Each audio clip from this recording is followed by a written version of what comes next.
They bought a boat on a Friday afternoon. 4 people stepped aboard. None of them came back. Search teams said the water took them. The town moved on. The case went cold. 6 years later, a routine computer check lit up red. The boat wasn't lost. And the family wasn't dead. Subscribe to the channel if you like the video, and let me know what you think in the comments below. On a warm Friday afternoon in late July, the Carter family arrived at Bayview Marina with the kind of quiet excitement that only comes after months of saving. Daniel Carter, 38, worked double shifts at a shipping warehouse. His wife, Melissa, 35, kept meticulous budgets and handwritten lists taped to their fridge. Their children, Ava, 10, and Noah, 7, had been counting down the days with a paper chain hanging from the kitchen doorway. The boat wasn't new. It was a modest 19-foot fiberglass runabout, white hull, faded blue stripe, a little sun-bleached but solid. The seller, a retired man named Gordon Pierce, had kept it moored at Bayview for years.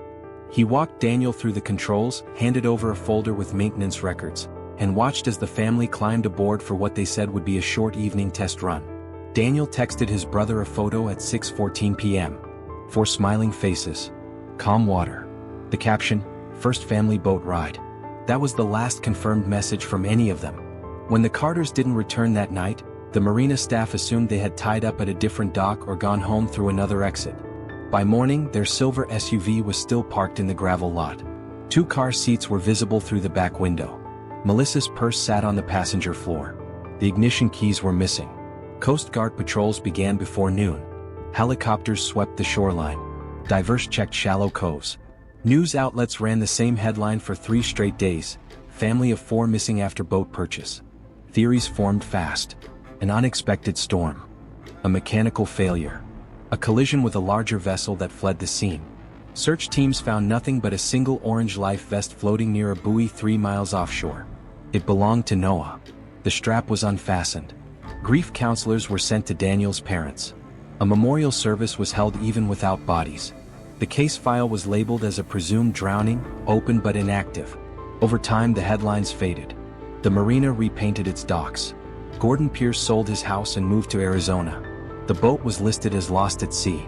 6 months later, a fisherman reported seeing a similar white hull near a marsh inlet, half submerged. By the time authorities arrived, the object had drifted away. The Carters seemed to have dissolved into the water. Years passed.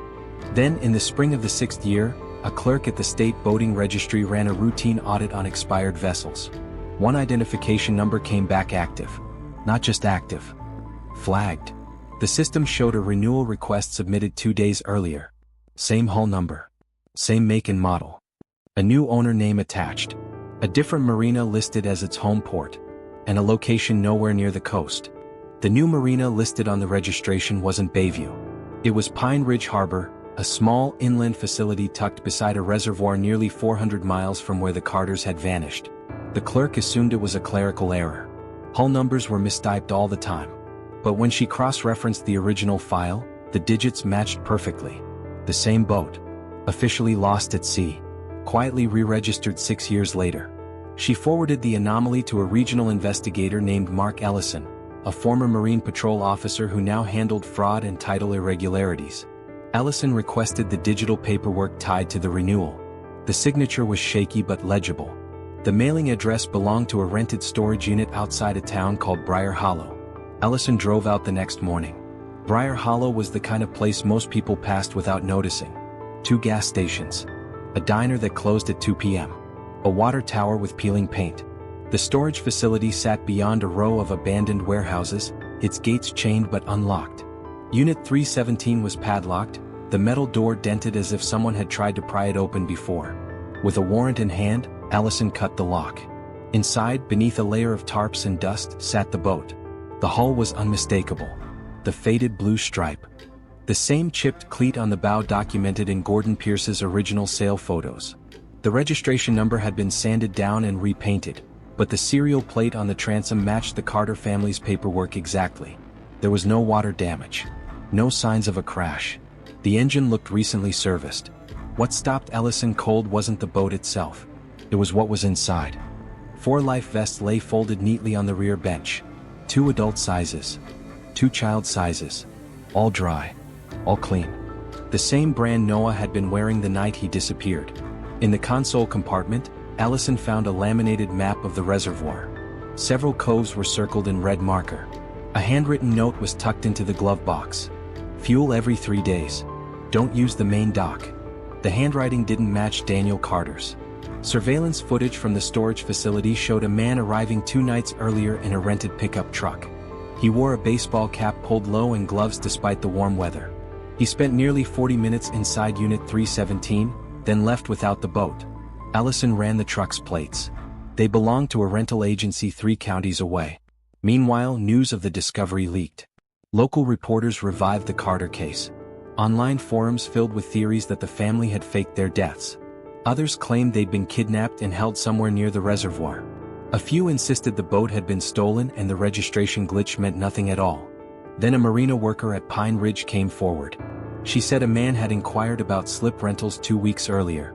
He asked detailed questions about overnight security and whether anyone checked vessels that came in after dark. He had shown her photos of a white runabout on his phone. The time stamp on the image read 11:43 p.m. The background wasn't water. It was trees. Allison expanded the search radius around Briar Hollow. Cadaver dogs were brought to the reservoir shoreline. Dive teams swept the circled coves marked on the laminated map. For 3 days they found nothing but submerged logs and discarded fishing gear. On the 4th day, a dog alerted near a narrow dirt road leading into the woods about a mile from the water. The trail ended at a collapsed hunting blind. Beneath rotting plywood and camouflage netting, investigators uncovered a shallow grave. Inside were 4 sets of children's shoes, 2 adult jackets, a wallet containing Daniel Carter's driver's license. No bodies. Forensic analysis showed the items had been buried recently. Months, not years. Allison realized something that made his stomach drop. The Carters hadn't vanished 6 years ago. They had been moved. Cell phone records were re-examined with new warrants. A dormant tower ping appeared from a prepaid phone activated 2 months earlier near Pine Ridge Harbor. The phone had made 1 call.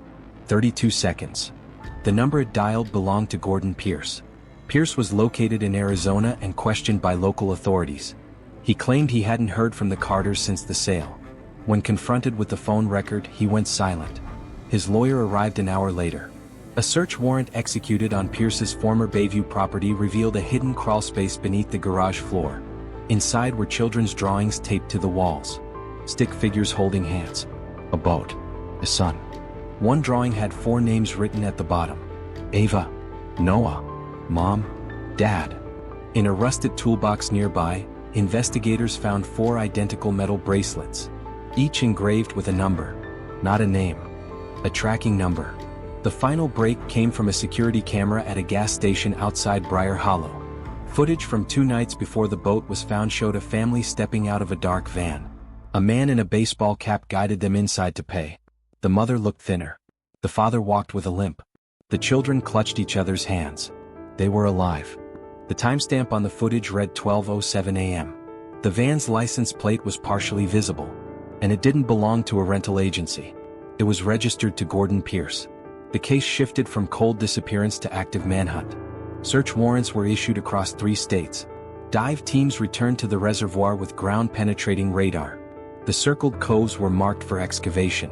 Late that night, Allison received a call from a deputy station near Pine Ridge Harbor. They had found something wedged beneath the dock pilings. A child's backpack. Inside was a folded piece of paper. On it, written in crayon, were 4 words. "We're not supposed to leave."